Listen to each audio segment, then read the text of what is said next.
Bienvenida, Isabel. Hola, ¿qué tal? Muchísimo gusto y gracias. Estoy muy contenta de estar aquí. Venía también Carlos, pero creo que tuvo algún contratiempo, ya no llegó, pero vamos a platicar con Isabel, con este libro que además es coordinado por un gran amigo, extraordinario divulgador histórico, Alejandro Rosas, lo conocemos bien, también ha sido colaborador con nosotros en distintos espacios. Y bueno, platícanos por qué Caro Cruz Miguel Hidalgo. Como bien dijiste, Miguel Hidalgo es el héroe que más conocemos. Por antonomasia de los Exacto, mexicanos, ¿no? Es el que más nos gusta, es el que más ríos y ríos de tinta se ha escrito sobre él, tiene una gran biografía, sin embargo también es el que está más alejado de lo que fue su vida, de ese hombre de carne y hueso, porque está completamente patinado, completamente revestido de oropel y de una inmaculez, o sea, no es inmaculado. Es un hombre que tuvo grandes claroscuros, fue un hombre muy recio, fue un hombre muy carismático, fue varios hidalgos en su vida. Primero fue el maestro en Valladolid, el gran teólogo, incluso tuvo grandes debates en su época. Cuando estudió para sacerdote en Valladolid, en Morelia, lo que es hoy en Morelia. Exactamente, lo que hoy es Morelia. Claro que nos gusta pensarlo como este sacerdote. No, lo que menos tenía Hidalgo era vocación religiosa. Ojo, que sí tenía vocación de servir a los demás. Eso lo vamos a ver en otra parte de su vida, cuando ya se convierte en el párroco, en San Felipe Torres Mochas. Conocía perfectamente toda la región. Y Miguel Hidalgo es un personaje, es un hombre que se encuentra contento tanto tomándose un chocolate, que además era fanático de él, un chocolate con el intendente Riaño, o sea, la máxima autoridad civil en Guanajuato, o con Abad y Queipo, el obispo también de Valladolid, que le daba lo mismo estar con los mestizos, con los indios, con la gente que menos tenía, con los artesanos, les enseñaba alfarería, usaba sus propios recursos económicos para sembrar moreras y enseñarles lo que era el cultivo del gusano de la seda, cultivaban vid, ¿no? También miel con la apicultura, en fin, era un hombre muy espiritual en el sentido de darle a los demás, conocía a todos. Era, como lo describes, dice también el tratado que tú haces, Hidalgo, el bribón del cura. O sea, era un hombre que también gustaba de los placeres mundanos, ¿no? Y le gustaba pues vivir la vida, y vivía bien. Claro, claro, eso es una parte de su vida. Le conocen a su parroquia como la Francia Chiquita, monta incluso el Tartufo de Molière. En últimos años se han hecho investigaciones y se ha divulgado esa parte de su vida. Le gustaba bailar, vivía con músicos, los mejores amigos de sus hermanos, por cierto, que lo acompañan después. Todos ellos se convierten después en los revolucionarios independentistas, porque son procesos. Es muy importante que entendamos el proceso del famoso bribón del cura. Y el título surge a raíz de uno de los temas más polémicos con el héroe. Tiene una gran desavenencia y una gran distancia con Allende. Allende le hacía llamar el cabrón del cura, porque se vuelve una persona tan fuerte, se vuelve un símbolo tan fuerte que lo siguen hasta el fin del mundo más de 100,000 personas, entre mujeres, hombres, niños, dejaban todo en sus pueblos por seguir al cura. Y cuando me refiero al cabrón del cura, no es con falta de respeto, sino ese hombre recio, ese hombre que incluso no sabía que se iba a convertir en lo que se convierte, en el héroe revolucionario. Y esa es la parte que hay que acercarnos a su historia, porque si no, no estamos vinculados a él. Claro. Hay incluso, yo recuerdo una novela de Jorge Vivargoengoitia, El señor López, donde habla que tenía unas sobrinas que lo atendían, ¿no? Sí. Y da a entender que había algún otro tipo de relación también con ellas, ¿no? Exactamente. Ahora, esto es algo común en los que no eran sobrinas, en realidad eran pues indígenas, varias de ellas, ¿no? Sí, sí, sí. Mujeres indígenas que estaban al servicio en su casa, en el curato. Y además después se sabe también, por ejemplo, Morelos también tuvo 2 hijos, que los cuales amaba profundamente, a Juan Nepomuceno y a Guadalupe. Lo mismo le pasa al cura Hidalgo. Son varios las fuentes que señalan que no nada más tuvo las muy conocidas, o sea, los 2 primeros hijos que tuvo en Valladolid, después en Torres Mochas tuvo otras 2 niñas, incluso al final de su vida tiene otro hijo más, en total tuvo 3 mujeres, pero eso no lo hace ver menos heroico. No, claro. Al contrario, ¿por qué nos venden esa idea de la historia oficial se empeña mientras más inmaculado, más héroe? Claro que no. No, y eso es herencia del régimen priista, vaya, ¿no? Totalmente, que se encargó de hacernos estas figuras de mármol. Y de oropel, y totalmente inalcanzables. Y además hay una cosa increíble de Hidalgo. En vida nunca le hacen una representación. Entonces, es increíble. Quien manda a buscar cómo era ese padre de la patria fue Maximiliano. Y entonces, a raíz de las personas que se acordaban, empezaron a hacerle versiones de su retrato. Hay una figurilla que los invito a que la visiten en el Museo Nacional de Historia, que se le hace en arcilla, una especie como de barro, es chiquita, y se la hacen durante el sitio en Guadalajara. Es lo único que se tiene más o menos en vida. Y lo que dice Lucas Alamán, muy jovencito que le conoce, después detractor conservador y demás, un personaje fundamental de nuestra historia, habla de los rasgos físicos que tuvo Hidalgo. Pero esas son las fuentes. Todo lo demás... ¿Es como nos lo pintan? Claro que no. ¿No era el cura calvo, viejito, canoso? No era viejito, era un hombre de 57 años, un gran jinete que disfrutaba del campo, como bien dices, disfrutaba de la música, disfrutaba de hacer verbenas, de la lectura, de estar cerca de sus libros, pero era un hombre fuerte, muy fuerte. No se pudo haber entendido el movimiento que desemboca si hubiera sido un inmaculado padrecito, como lo quieren vender en la estampita de la papelería. Sí, claro. Olvidémonos de esa imagen porque ese no es. Era un hombre, insisto, de 57 años, cuando lo fusilan en Chihuahua tiene ya 58, pero no es un hombre cansado, ni achacoso, ni viejo, ni padre. Es padre de la patria porque justo él siembra esa semilla para la independencia de México, que ni siquiera buscaba eso al principio. Vamos a platicar ahora de esa parte. Tenemos que ir a una pausa, pero vamos a platicar. Claro. Ya hablamos un poco de la faceta humana que trata Isabel Revuelta en este libro conjunto con Carlos Silva, coordinado por Alejandro Rosas, en la parte humana, pero en la parte ya de lo que sí hizo Hidalgo cuando lanza este movimiento, que realmente no se proponía la independencia de México en su origen, ¿no? Esto es algo que se va dando, ya nos va a explicar Isabel cómo surge. Vamos a hacer una pausa y volvemos a seguir hablando de este fascinante libro, Caro Cruz, Miguel Hidalgo, editorial Taurus. Ya volvemos con Isabel Revuelta aquí en el estudio de la ciudad de...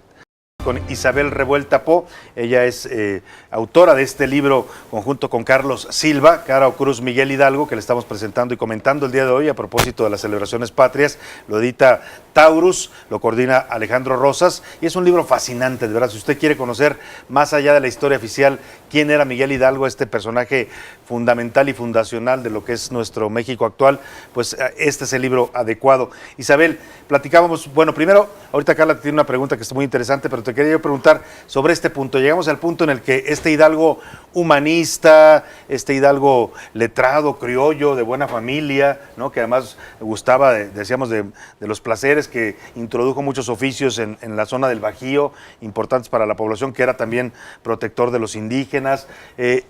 Llega al punto en el que participa en esta conspiración, ¿no? Platícanos y ¿qué buscaba esta conspiración y cómo surge el famoso grito que hoy celebramos tan afanosamente los mexicanos? Esta parte de la transición de la vida del cura es maravillosa, porque de ser el párroco de pueblo, de ser este hombre que además hablaba otomí, hablaba náhuatl, por eso tenía tanta vinculación. ¿Sería el primer indigenista en México, bueno, después de Fray Bartolomé? Pues, claro, mira, tendemos a ponerle etiqueta, vamos a quitarle un poco la categoría, pero sí, efectivamente estaba realmente arraigado. Y eso le va a servir muchísimo justamente para ser el líder de este movimiento que se estaba cocinando. Nadie sabía. Ya habían existido otras conspiraciones antes. Está la de Primo de Verdad en 1808, Ramos, sí, que es completamente callada aquí en la Ciudad de México. Y entonces esta conspiración, que además hay que decirlo, el cura era no muy entusiasta de esa conspiración.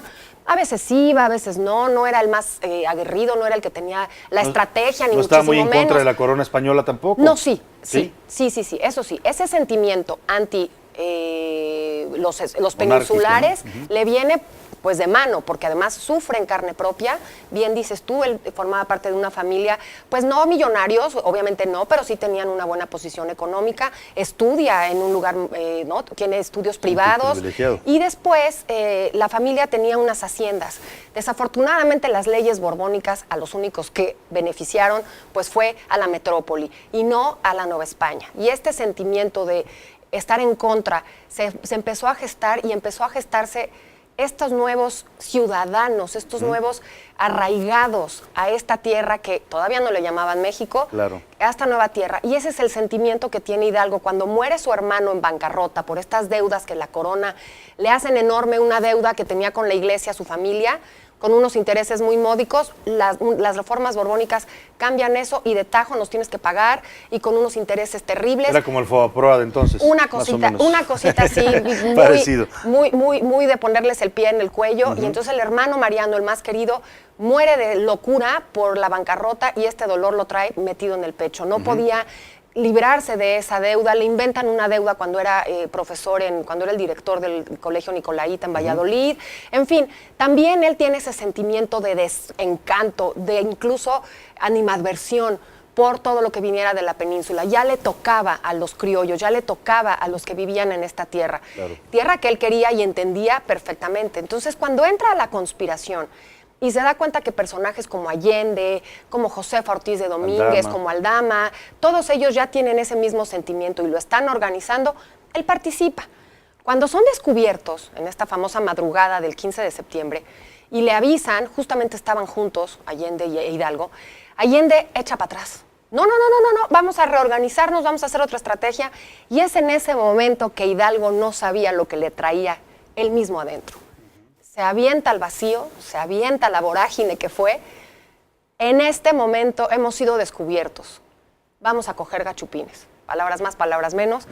El famoso grito es eso. Es vamos ya nos descubrieron, vámonos por todo. Llama a la gente que estaba en la plaza, que estaban montando el mercado. Dolores Hidalgo, que era el párroco ahí. Llama a la gente que estaba montando para la plaza del día siguiente, esta es la madrugada, y se van con él. Hombres, mujeres, niños, pueblos enteros empiezan a ser indígenas, criollos, toda esa masa de desprotegidos, de gente que estaba fuera de todo proyecto para la metrópoli, que se sentían agraviados, se van con él. Y entonces es aquí donde empieza el revolucionario independentista. No sabía él, primero estaban obviamente en contra del gobierno invasor de España, los franceses en España, y empieza apoyando a Fernando VII. Sí. Después va cambiando, a Hidalgo hay que verlo por horas. Todo este movimiento de independencia en este momento tan sangriento, hay que verlo por horas, cómo va evolucionando. Tú tenías una pregunta, Carla. Así es, Isabel, ¿tú crees que en las nuevas generaciones se ha perdido la admiración hacia los personajes emblemáticos de nuestra historia? Pues yo quisiera que se pierda esta admiración absurda. Yo te voy a decir lo que siento que debe de ser. Debe de ser vinculación. Admiración, pero porque perteneces a. Admiración porque ese y otros de esa época fueron los primeros que empezaron a llamarle a esto México y que nos dan lo que hoy tenemos, que es México. Entonces, mientras lo tengas arriba, en un pedestal, inmaculado, ay, no, si era un padrecito, no, ¿cómo crees que lo excomulgaron? No, el hombre tuvo unas pasiones y unos claroscuros y unas cosas de las que se arrepintió al final, pero sin embargo lo esbozan de carne y hueso como este líder nato, como el padre de la patria. Entonces, yo sí invito a la gente, me encantaría que los jóvenes le falten al respeto de una manera moderada, claro. no en el mal sentido, sino que se lo apropien, que lo los entiendan. Conozcamos, ¿no? Claro. Que conozcamos quiénes eran, qué pensaban, cómo vivían. Profundamente, y entendamos eso, que tuvieron unos errores terribles y sin embargo unos grandes aciertos. Claro, y eso es lo que se propone este libro de Caro Cruz, Miguel Hidalgo, de Carlos Silva y Isabel Revuelta, precisamente eso, desacralizar, desmitificar al héroe, al padre de la patria y mostrarnos al ser humano que había detrás para conocerlo y sí, para, como dices tú, quererlo, admirarlo, pero desde una óptica distinta a la que nos enseñaron de niños, ¿no? Claro. Y bueno, llegamos a este punto en donde ya da el grito. ¿En qué momento surge, por ejemplo, el estandarte de la Virgen de Guadalupe, que dicen que es otro de sus grandes aciertos? Bueno, cuando van por la madrugada avanzando a estos pueblos del Bajío, pasan por Atotonilco. Atotonilco es un lugar de peregrinación, que por cierto vale muchísimo la pena ir a visitar. Y alguien, vamos a pensar que fue él, el que se le ocurre, también está muy debatible. Hay muchos autores dicen una cosa, otros investigadores dicen otra. El chiste es que en la masa se toma la Virgen de Guadalupe, se toma la imagen de la iglesia. Se toman, exactamente, pero ya en Atotonilco, ya avanzada la madrugada, ¿no? Del 16 de septiembre. Entonces, lo que yo quisiera borrar de la historia es ese cura que de buenas a primeras, en su sotana, agarra a la Virgen y vamos a independizarnos. Claro que no. Eso no existió. Fue moviéndose las aguas, se fueron gestando, se fue haciendo una cosa que no la pudo parar ni él, no pudo parar ese frenesí, no pudo parar el resarcimiento inmediato. La gente estaba cansada, estaba harta. Y no tenían ya más nada que perder, claro. Y se lanzan al vacío por él, porque no van detrás de Allende. De hecho, Allende despreciaba muchísimo el desorden y a toda esta gente. Él era el genio militar, Él Allende. quería un movimiento militar. Y sin embargo, Hidalgo después les da rienda suelta, no puede parar, nunca más los puede parar. Y esto le trae también cosas nefastas al movimiento y a él mismo como personaje, porque lo arrincona en el callejón de la venganza. Claro. Y entonces esa parte, pues que no es lucidora de ninguna manera, hay que decirla, porque también explica mucho el hombre que vivió y el hombre que estaba ahí. Incluso se hace llamar Alteza Serenísima. Claro, después, ¿no? Pues el poder, el efecto ya... Hay que leerlo, hay que verlo. Se convierte en un gran líder, como dices tú, de masas, decía él, de zarapados, ¿no? De gente que se iba sumando por cada pueblo que pasaba. Claro. Y hay puntos notables, por ejemplo, cuando llega a Guadalajara y decreta la abolición de la esclavitud, habla de la libertad de prensa, de la libertad, bueno, no le llaman prensa entonces, pero sí de la libertad, lo que hoy conocemos como la libertad de expresión de los mexicanos, son partes fundamentales. Pero luego hay errores también, cuando tiene la posibilidad, después de ganar una batalla, narran ustedes en el Cerro de las Cruces, y tiene la posibilidad de tomar la Ciudad de México y no quiere avanzar, se regresa hacia Morelia, Guanajuato, no sé hacia dónde va de acá. Esa es la gran pregunta del personaje, esa es la gran pregunta tanto del hombre como del héroe, como del revolucionario, como del párroco. A todos los hidalgos se le ha buscado de todas las maneras.